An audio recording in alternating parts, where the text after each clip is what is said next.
but a water retention. So also with the androgenic, more what would be termed the stronger steroids, people get a very watery, which gives them a massive increase in strength. Right.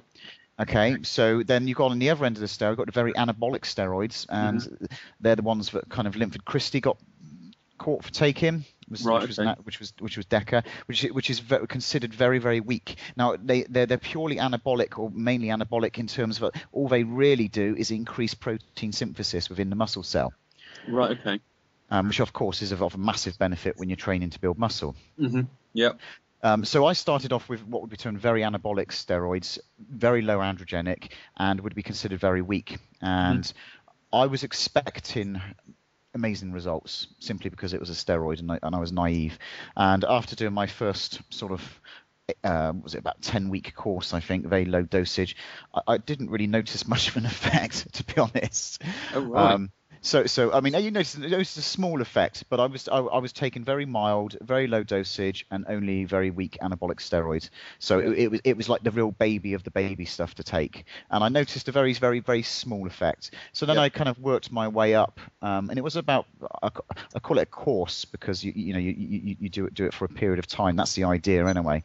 And from what I'd read and from what I'd learned is, if you're going to take into your body an artificial hormone, which steroids is obviously an artificial testosterone form, your natural production will at some point start to diminish, because your body will automatically have a feedback telling it you don't need to produce any more testosterone in the gonads. You can shut that process down because we've got enough of it in the blood.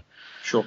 Okay, so the idea is that you cycle your courses, and you do them for sort of 6 weeks, 10 weeks. Some people end up doing them for 3 or 4 months. Some people stay on them forever.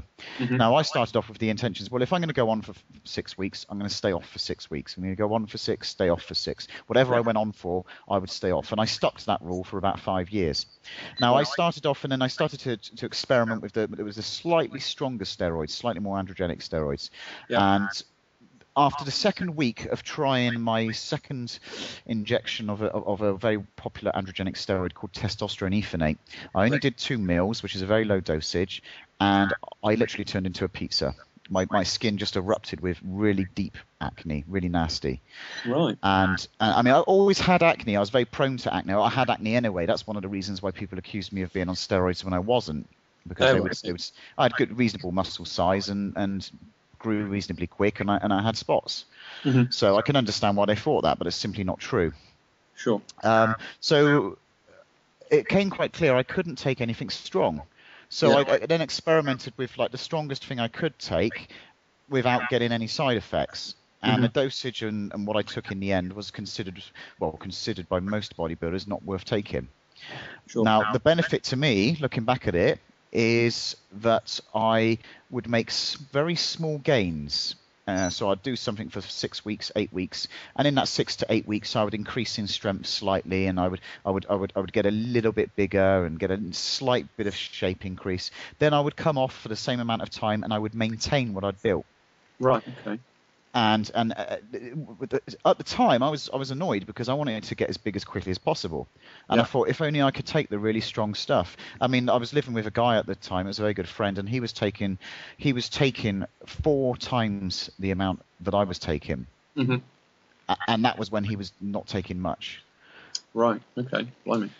So yeah, I mean, that's how I started. Now, what happens is, when I was competing as a bodybuilder, obviously everybody in the normal bodybuilding world is taking them as well. Yep. So after I did my shows, I spent a couple of years still on and off. Yeah. Simply because of habit, simply because I'd always done them up to that point, and I got to a point, I think in my 6th or 7th year of taking them, and I wasn't starting to cycle so much. Instead of going on for 6 weeks and coming off for 6 weeks, I was staying on for 2 or 3 months at a time. Yeah. And I became reliant. And what I did notice is then when I came off, I noticed a drop, because my own production of testosterone had taken a hammering. And whether people like it or not, I mean, this is what happens with kids these days. They find out the truth that modern bodybuilders that are absolutely massive do take anabolic steroids along with lots of other things now. Yeah. And so then they think that's the route to go down. The next thing they think is, okay, well, obviously they're taking a massively high dose of really strong stuff. So then that's the next route they go down. Yeah. And then they stay on it because they get used to it. And if you're used to having extra testosterone in your body, you're going to be a more optimistic person. You're going to be a more confident person. You're going to be a more determined person. You're going to have a lot more attitude, and you're going to have a lot higher sex drive. Yeah. So these are all attributes which, to a young man, or even to any man really, are a big plus. Yeah, so then the longer they go on it, the more damage they're doing to their what's called their biofeedback system of their own production. And in the end, they get to a crossroads where if they don't come off it completely and come off it for good, they're going to be on it for the rest of their life. Sure. Yeah. And many people, I've known lots of people that stay on it for the rest of their life. They try and come off, they simply can't hack it because their body's pretty much got too dependent upon it. Sure. All right.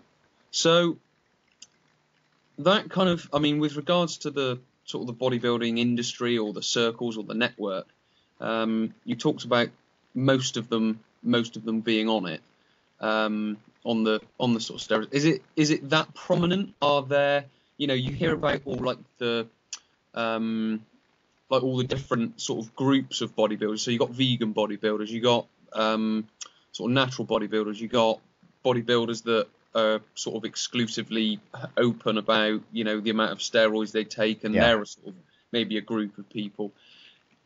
Does like I don't know, a vegan bodybuilder, would they still take it? Would a natural bodybuilder still take it? Would a, you know, no. If a bodybuilder's declaring himself natural, then there's very little chance that they're taking it. I mean, they could be cheating, but to be honest, if they are, then they're going to get found out sooner or later, and their name's going to be mud, as it were. So if someone's saying, look, I'm a natural bodybuilder, I mean, also you do get bodybuilders which actually turn around and say, well, I'm a drug-free bodybuilder. Like me, I'm a drug-free bodybuilder. I used to take steroids. I don't take them anymore. Yeah. So I can't technically call myself a lifetime natural bodybuilder.